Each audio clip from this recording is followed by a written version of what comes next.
ஸ்ரீமன்னாராயணீயம் தசகம் 36 பரசுராமச்சரிதம் பரசுராமரின் வரலாறு. ஸ்ரீஹரயே நமக. கோபிகா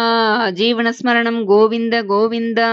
அத்ரே புத்திரதயா புராத்மனசூயாயாம் ஹி தத்தாபிதோ ஜாத சிஷ்ய நிபந்த தந்திரிதமனா ஸ்வஸ்தரன் காந்தயா திருஷ்டோ பக்ததமேன கேகயமகீபாலேன தஸ்மை வரான் அஷ்டைஸ்வர்ய मुकान् प्रदाय ददि तस्मेनैव चाते वदम् सत्यं कर्तुमतार्जुनस्य च वरं तच्शक्तिमात्रानतं ब्रह्मद्वेषि तदाखिलं नृपकुलं हन्तुं च भूमेर्भरं सञ्जातो जमदग्नितो भृगुकुले त्वं रेणुकायां हरे रामो नाम तदात्मजेष्वरजः पित्रोरदासम्मदम् लब्धां नायगणश्चतुर्दश वय गन्धर्वराजे मनाक् आसक्तां किल मातरं प्रतिपितुः क्रोधाकुलस्याज्ञया ताताज्ञातिगसोदरैः सममिमां चित्वा शान्तात् पितुः तेषां जीवनयोगमापितवरं माता च ते दाद्वरान् पित्रा मातृमुदेस्तवा कृतवियद्देनो निजादाश्रमात् प्रस्थायात भृगोर्गिरा हिमगिरौ आराध्य गौरीपतिं लब्ध्वा तत्परशुं तदुक्तदनुजच्छेदीमकास्त्रादिकं प्राप्तो मित्रमता कृतव्रणमुनिं प्राप्यागमस्वाश्रमम् आकेटोपगतोऽर्जुनः सुरगवी सम्प्राप्त सम्पद्गणैः त्वत्पित्रा परिपूजितः पुरगतो दुर्मन्त्रिवाचा पुनः गां क्रेतुं सचिवं न्ययुङ्क्तकुदिया तेनापि रुन्दन् मुनिः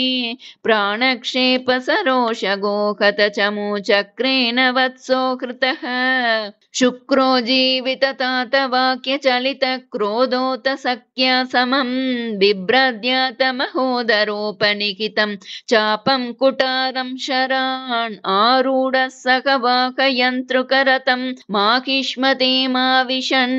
वाग्भिर्वत्समदाशु शिक्षितिपतौ सम्प्रास्तुताः सङ्गरम् पुत्राणामयुतेन सप्तदशभिश्चाक्षौहिणीभिर्मखासेनानीभिरणैकमित्रनिबकैर्व्याजृम्बितयोधनः सद्यस्त्वत्ककुटारबाणविदलन्निःशेषसैन्योत्करो भीतिप्रधृतनष्टशिष्टतनयस्त्वामापतद्देहयः लीलावारितनर्मदा जलवलत् लङ्केश गर्वापः श्रीमद्बाहु सहस्रमुक्तबकुशस्त्रास्त्रं निरुन्दन्नमुं